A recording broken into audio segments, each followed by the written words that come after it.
The sound of splintering wood and twisted metal echoed across my front yard as I watched Patricia, Patty Henfield, reverse her pearl-white Cadillac Escalade away from what used to be my mailbox. Again, fragments of painted wood scattered across the asphalt like confetti at the world's worst celebration. This was the fourth time in 6 weeks. And this time, she didn't even bother to stop. I stood there in my bathrobe and slippers, coffee mug still steaming in my hand, watching her taillights disappear around the corner of Maple Grove Lane. The irony wasn't lost on me. Here I was, a retired postal worker of 32 years, and I couldn't keep a mailbox standing for more than 2 weeks in my own neighborhood. My neighbor Jim from across the street jogged over, shaking his head. "Danny, this is getting ridiculous. That woman's got it out for you." I crouched down to examine the wreckage. The post was snapped clean in half, and my grandmother's antique mailbox, the one she'd painted with little blue flowers back in 1987, was now just scattered pieces of metal and memories. That's when I knew Patricia Henfield had finally pushed the wrong guy too far, because what Patty didn't know, what none of the Sunset Meadows HOA board knew, was that I wasn't just any retired postal worker. I was a retired postal inspector with 20 years of federal law enforcement experience, a mechanical engineering degree, and a very specific set of skills when it came to dealing with people who thought they were above the law. My name is Daniel Rodriguez, and 6 months ago, I thought I'd found paradise when I bought my modest ranch-style home at 1247 Maple Grove Lane in Sunset Meadows, Florida. The neighborhood was everything my wife Carmen and I had dreamed of for our retirement palm trees lining quiet streets, a community pool, well-maintained common areas, and that small-town feel we'd been craving after decades in Miami. Carmen had passed away 3 years earlier after a long battle with cancer, and I'd finally worked up the courage to start fresh somewhere new. The house was perfect: 3 bedrooms, 2 baths, a screened-in lanai overlooking a small pond, and enough space for my woodworking hobby in the garage. The previous owner, an elderly gentleman named Frank Morrison, had maintained everything beautifully. He'd even installed that charming mailbox that reminded me so much of my grandmother's, the same blue flowers, the same careful brushstrokes. The first few months were blissful. I'd wake up to the sound of egrets by the pond, tend to my small garden, and wave to neighbors during my morning walks. I joined the neighborhood book club, volunteered for the annual charity drive, and even helped organize the 4th of July barbecue. Life was good. Then I met Patricia Henfield. Patty, as she insisted everyone call her, was the self-appointed queen of Sunset Meadows. At 55, she had perfectly coiffed blonde hair, manicured nails that could cut glass, and the kind of smile that never quite reached her eyes. She'd been HOA president for 8 years, running, and according to my neighbors, she ruled the community with an iron fist wrapped in a velvet glove. Our first interaction should have been my warning. I was planting some native Florida wildflowers along my front walkway when she pulled up in her Escalade, rolled down her window, and called out in that syrupy sweet voice of hers, "Excuse me, Mr. Rodriguez, is it? I'm Patricia Henfield, your HOA president. I just wanted to let you know that all landscaping changes need to be pre-approved by the Architectural Review Committee. Those flowers, while lovely, aren't on our approved plant list." I looked down at the native Kunti palms and firebush I'd carefully selected from the County Extension Office's recommendations. "I'm sorry, I wasn't aware. The previous owner mentioned I could plant whatever I wanted as long as it was native to Florida." Her smile tightened. Oh, poor Frank. He was always a bit confused about the rules toward the end. "Don't worry, honey. I'll send you the proper forms. We just want to keep our little slice of paradise looking perfect, don't we?" The forms arrived 2 days later, 17 pages of architectural guidelines, plant lists, and approval processes that would have made federal bureaucrats weep with envy. Buried on page 14 was the approved plant list, basically nothing but grass, palm trees, and 3 specific varieties of boring shrubs. I replanted with approved vegetation, swallowing my frustration. Carmen always said I needed to pick my battles more carefully. But Patty was just getting started. The mailbox became her obsession. During one of our monthly HOA meetings, I'd started attending to better understand the neighborhood dynamics. She brought up mailbox consistency. As a major agenda item, our property values depend on visual harmony, she announced, clicking through a PowerPoint presentation that looked like it had taken weeks to prepare. Some of our residents have eclectic mailbox choices that detract from our community's aesthetic appeal. Slide 12 featured a photo of my mailbox, circled in red. This particular example, she continued, not making eye contact with me, while charming in its own way, doesn't align with our contemporary Florida lifestyle branding. I propose we establish a standardized mailbox design for all residents. The standardized design was, of course, a modern black metal box that would cost each resident $347 to purchase and install. When I politely pointed out that my mailbox was in perfect condition and had sentimental value, Patty's smile could have frozen the community pool. Of course, Mr. Rodriguez. No one's forcing anyone to do anything. It's just a strong recommendation for community improvement. That's when the accident started. The first time Patty's Escalade clipped my mailbox, she was all apologies. She knocked on my door 20 minutes later with a plate of store-bought cookies and a story about swerving to avoid a neighborhood cat. I'm so sorry. Danny, you know how these big cars can be, they have such wide turning radiuses? I'll be more careful. I promise. The damage was my small dent and some scratched paint. I waved off her offer to pay for repairs, chalking it up to an honest mistake. The second accident happened 3 weeks later. This time, the post was cracked and leaning at a dangerous angle. Patty's explanation involved a story about a bee flying into her car, but I noticed tire tracks that suggested she'd backed into it deliberately. You know, Danny, she said as we surveyed the damage, maybe this is the universe telling you it's time for an upgrade. I know a wonderful contractor who could install one of those new approved mailboxes for you. Very reasonable rates.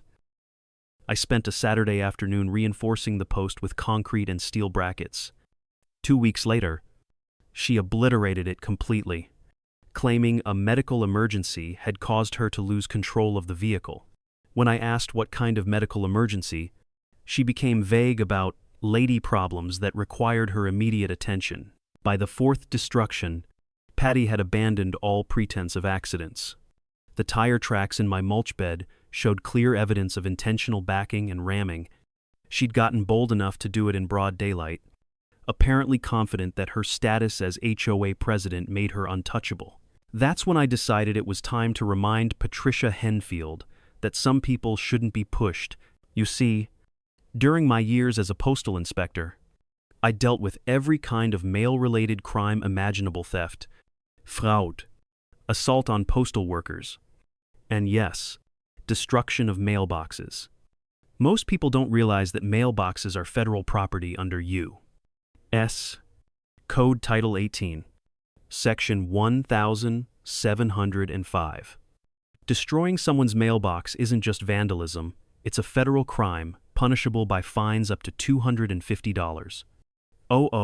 0 and 3 years in prison. But I had something even better in mind.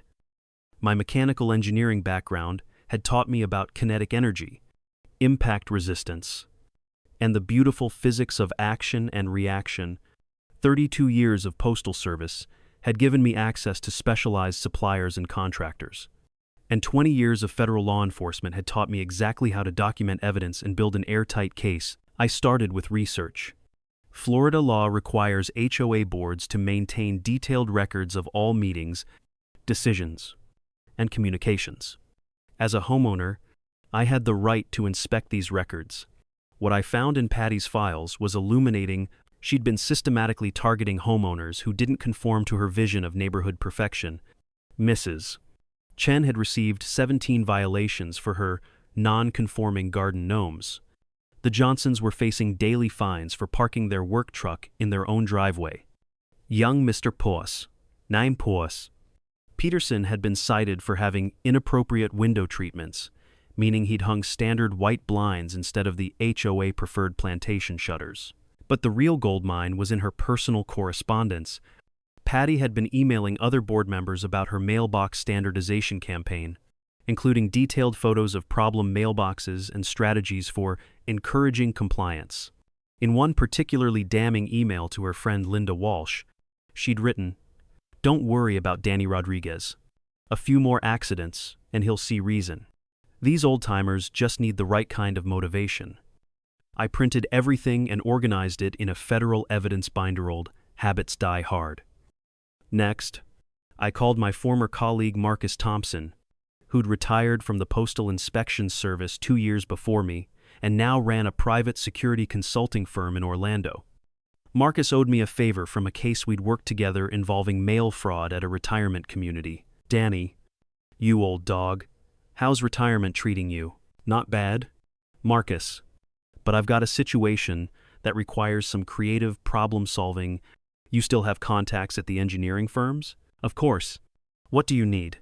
I explained my mailbox problem, and Marcus started laughing before I finished. "Brother, you're talking to a man who once designed security barriers for federal buildings? Let me make some calls." The solution Marcus proposed was elegant in its simplicity. We would replace my destroyed mailbox with something that looked identical to the original, same blue flowers. Same vintage charm, but with a few enhancements that weren't visible to the casual observer. The new mailbox would be constructed from military-grade steel with a polymer coating designed to look like painted wood. The post would be a reinforced concrete pillar extending 4 feet underground, wrapped in a decorative wooden sleeve. The whole assembly would be engineered to withstand a direct hit from a vehicle traveling up to 40 miles per hour. But the real genius was in the reactive system. Hidden sensors would detect impact and trigger a series of consequences that would make Patty's next accident her last. "It's completely legal," Marcus assured me as we reviewed the blueprints. "You have every right to build a mailbox that can withstand vehicular impact. The fact that impacting it will be educational for the driver is just a bonus." Installation took place on a Thursday morning while Patty was at her weekly tennis clinic. The specialized contractors Marcus had recommended worked with military precision, excavating the old post, pouring the reinforced concrete foundation, and assembling the new system. To any observer, it looked like I'd simply replaced my mailbox with an identical one. The blue flowers were painted in exactly the same pattern. The wooden sleeve around the post matched the original perfectly. Even the small, decorative elements were reproduced down to the tiniest detail. But hidden beneath that charming exterior was a fortress. The mailbox itself was anchored to a steel plate embedded in the concrete. Impact sensors were concealed within the decorative wooden sleeve, and the most beautiful touch of all was the reactive paint system, a coating that would transfer permanently to any vehicle that struck it, creating evidence that would be impossible to deny. I also installed a high-definition security camera disguised as a decorative birdhouse, positioned to capture perfect footage of anyone approaching my mailbox. The camera was connected to a cloud storage system that would preserve evidence even if someone tried to destroy the recording equipment. 3 days later, I got my opportunity to test the system. I was having my morning coffee on the lanai when I heard the familiar rumble of Patty's Escalade. She'd developed a routine over the past few weeks, driving slowly past my house every morning, as if checking to see whether I'd replaced the mailbox yet. This morning, she noticed the new installation and stopped in the middle of the street. I could see her through my screened windows, staring at my mailbox with an expression of pure fury. In her mind, I defied her authority by rebuilding instead of submitting to her demands for a standardized replacement. She sat there for nearly 2 minutes, and I could practically see the wheels turning in her head. Then she put the Escalade in reverse, backed up about 20 feet, and gunned it straight toward my mailbox. The impact was spectacular. Patty's Escalade hit my mailbox at approximately 35 miles per hour, expecting to demolish it just like the previous 4. Instead, she encountered an immovable object that had been engineered to absorb and redirect kinetic energy. The Escalade's front bumper crumpled like tinfoil. The hood buckled upward as the engine compartment compressed. Steam erupted from the radiator as coolant sprayed across my driveway. The airbags deployed with a sound like gunshots, and the impact was so severe that it triggered the vehicle's automatic emergency response system, but the mailbox didn't move an inch. It sat there, pristine and undamaged, decorated with the same cheerful blue flowers my grandmother had painted decades ago. Patty sat stunned in her deflated airbag cocoon, covered in fluorescent orange reactive paint that had transferred from my mailbox to her vehicle on impact. The paint was designed to be permanent and highly visible. She looked like she'd been dipped in traffic cone orange. Within minutes, my quiet street had filled with neighbors drawn by the crash. Jim, from across the street, was the first to reach her vehicle. "Patty, are you okay? What happened?" I walked over calmly, still carrying my coffee mug, and surveyed the scene with the practiced eye of someone who'd investigated thousands of accidents and crimes. The evidence was overwhelming. Tire tracks showing deliberate acceleration toward my mailbox, paint transfer proving impact, and security footage capturing every second of her intentional ramming attempt. "I'm calling 911. I announced loudly enough for everyone to hear. "This appears to be a case of deliberate property destruction and reckless driving." Patty finally managed to speak, her voice shaking with rage and disbelief. "That mailbox? It's not normal. You did something to it, ma'am," I replied in my most professional postal inspector voice. "You just committed a federal crime by intentionally destroying a mailbox. You also demonstrated reckless endangerment by driving your vehicle in a manner that could have killed someone. I strongly suggest you remain quiet until the authorities arrive." The paramedics and sheriff's deputies arrived within 10 minutes. Patty was checked for injuries, bruised but not seriously hurt, while I provided the responding officers with a complete dossier of evidence I'd prepared in advance. The lead deputy, Sergeant Maria Santos, was thorough and professional. She reviewed the security footage on my tablet, examined the paint transfer evidence, measured the tire tracks, and photographed everything from multiple angles. "Mr. Rodriguez," she said, after completing her initial investigation, "this appears to be a clear case of intentional property destruction and reckless driving. The evidence suggests this wasn't the first time either." "No, Sergeant, it was the 5th time. I have documentation of the previous 4 incidents, including photographs, HOA correspondence, and witness statements." Patty tried to protest from the stretcher where the paramedics were treating her for minor cuts from the airbag deployment. "He booby-trapped that mailbox. It's illegal. You can't make mailboxes that fight back." Sergeant Santos looked at me with raised eyebrows. I handed her a folder containing all the engineering specifications, building permits, and legal documentation for my mailbox installation. Everything was built to code and properly permitted, I explained. The mailbox meets all federal postal requirements and local building standards. The fact that it's engineered to withstand vehicular impact is not only legal but recommended by the Postal Service for areas with traffic safety concerns. The sergeant flipped through the documents, noting the official stamps and approvals. "Looks like you did everything by the book." Seal. Very thorough documentation. 32 years with the Postal Service teaches you to be prepared. What happened next was the most satisfying 15 minutes of my retirement. Sergeant Santos arrested Patricia Henfield on charges of criminal mischief, reckless driving, and destruction of federal property. The federal charges would be filed separately by the Postal Inspection Service, which I'd already contacted through my former colleagues.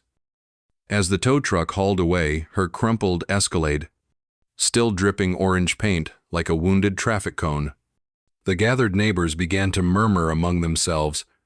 For years, they'd watched Patty intimidate and bully anyone who didn't conform to her vision of neighborhood perfection. Now they were seeing her face the consequences of her actions for the first time. Mrs. Chen from 3 houses down approached me as the crowd began to disperse. "Mr. Rodriguez, I just wanted to thank you. That woman has made all our lives miserable for years. She told me I had to remove my garden gnomes or face daily fines," added Mr. Peterson from down the street. "Said they weren't compatible with our community standards." "We've been documenting her harassment for months," said Linda and Bob Johnson, "but we never knew how to fight back against the HOA board. I looked around at my neighbors, good people, who'd been living in fear of their own homeowners association, and realized this was bigger than just my mailbox. "Folks," I said, "why don't we all meet at the community center tomorrow evening? I think it's time we had a conversation about how this HOA should really be run." The next evening, 43 residents packed the community center for what would later be known as the Orange Paint Revolution. I'd spent the day organizing all the evidence I'd gathered about Patty's reign of terror, including the HOA records that documented her systematic harassment of homeowners. We formed a coalition called Homeowners for Reasonable Standards and began the process of recalling Patricia Henfield from her position as HOA president. Under Florida law, homeowners can initiate a recall vote if they can demonstrate malfeasance or abuse of authority by board members. The evidence was overwhelming. Patty had been using her position to selectively enforce rules, target homeowners she didn't like, and enrich her friends through overpriced contractor relationships. The email about her mailbox standardization campaign alone was enough to demonstrate abuse of authority, but the federal charges were what really ended her reign of terror. The Postal Inspection Service doesn't mess around when it comes to mailbox destruction. Patty was facing up to 3 years in federal prison and $250,000 in fines for each of the 5 incidents I'd documented. Her lawyer tried to negotiate a plea deal, but the evidence was too strong. The security footage showed clear intent, the paint transfer proved impact, and the documentation demonstrated a pattern of deliberate criminal behavior. 6 months later, Patricia Henfield was sentenced to 18 months in federal prison, ordered to pay $47,000 in restitution for mailbox replacement and property damage, and banned from serving on any homeowners association board for 10 years. The orange paint never did come off her Escalade. Even after multiple professional cleanings, she ended up selling it to a scrapyard for parts. As for the HOA, we elected a new board that focused on actual community improvement rather than petty tyranny. We kept the reasonable rules about property maintenance and noise, but eliminated the ridiculous restrictions on plant varieties, mailbox designs, and parking arrangements. My mailbox still stands exactly where I installed it, decorated with blue flowers, and engineered to withstand whatever the world might throw at it. I've received letters from homeowners across the country asking for the engineering specifications, and Marcus's consulting firm now offers enhanced mailbox solutions as a specialty service. Sometimes I sit on my lanai in the evenings, watching the egrets by the pond and thinking about Carmen. She would have loved seeing Patty get her comeuppance, especially the part about the orange paint. Carmen always said that bullies only understand one language: consequences. The best part is that word has spread throughout Central Florida's HOA community about what happens when you push a retired postal inspector too far. I haven't had a single problem with mailbox vandalism since then, and neither have any of my neighbors. My advice to anyone dealing with an HOA tyrant: document everything. Know your rights. And remember that federal law doesn't care how much power someone thinks they have in their little neighborhood kingdom. Sometimes, the most effective response to a bully is showing them that some mailboxes hit back. And if you're ever in Sunset Meadows, you're welcome to stop by and admire my mailbox. Just don't try to run it over. Trust me on that one.